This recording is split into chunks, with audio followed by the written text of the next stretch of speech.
அன்பான தோழர்களே, உலகத்துல எங்கேயாவது ஊருக்கு போனோம்னா பேகு தூக்கின்னு இந்த பக்கம் தூக்கின்னு நம்ம நார்மலா இப்போ போறது. பிளெயின்ல போனாலும் பேகை தூக்கி இதில் வைக்கிற வரைக்கும், ஸ்லாட்ல வைக்கிற வரைக்கும் கையெல்லாம் கஷ்டமா இருக்கும்.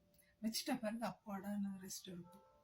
இந்த உலகத்துல கூடங்க நம்ம எல்லாரும் பாவத்துக்கு அடிமையாயிட்டு பேக்கேஜ் ஆகட்டும் பாவத்தை சுமந்துன்னு நடந்துட்டு இருக்கிறோம். ஆண்டவர் சொல்றாரு, வருத்தப்பட்டு பாரம் சுமக்கிறவங்க நீங்க எல்லாரும் என்கிட்ட வாங்க, உங்களுக்கு நான் இளைப்பாறுதல் தருவேன். யாருக்கும் அந்த பேக்கேஜ் எடுத்து ஆண்டவர் மேல கொடுக்கலாம், ஆண்டவர்கிட்ட போகலாம் அன்று இஷ்டமே கிடையாதுங்க.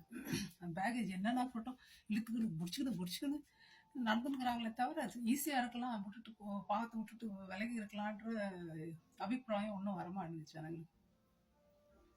அது மாத்திரம் இல்லைங்க, உலகத்துல நம்ம பார்க்குறோம் kidney failure patient, heart failure patient எல்லாம் வேலை செய்யாமல் போயிடுது சில நாளில், இல்லை வியாதியால் கஷ்டப்படுறாங்க.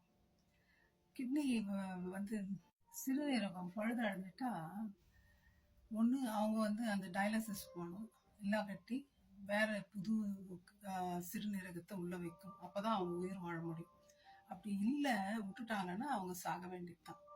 அதே மாதிரி தாங்க அந்த சிறுநீரகம் டயாலிசிஸ்ல என்ன பண்றாங்க, அந்த ஃப்ளூயிட உள்ள அனுப்பிச்சு மெஷினுக்குள்ள அந்த ரத்தத்துல இருக்கிற அழுக்கெல்லாம் எடுத்துட்டு கிளீன் பண்றாங்க. மெஷின் கிளீன் பண்ணுது. அப்படி பண்ணாதான் அவங்களால உயிர் வாழ முடியும். அதே தாங்க நம்முடைய பாவம் ரத்தத்துல ஊறி கிடக்கு.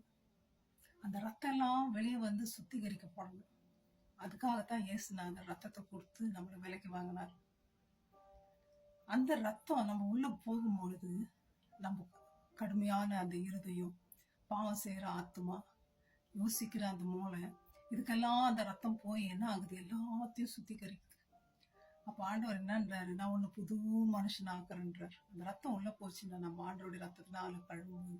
இனிமே நம்ம பாவம் செய்ய முடியாது, இனிமே நம்ம கோவப்பட முடியாது, இனிமே போர்னோகிராபி பார்க்க முடியாது, மற்றும் முண்டாட்டியோ புருஷனையோ பையனையோ பொண்ணையோ நம்ம அசிங்கமா பார்க்க முடியாது, நினைக்க முடியாது, தப்பான வழியில போக முடியாது, தப்பான காரியத்தை செய்ய முடியாது, ஆண்டவர் கட்டளை மீறி நம்ம நடக்க முடியாது.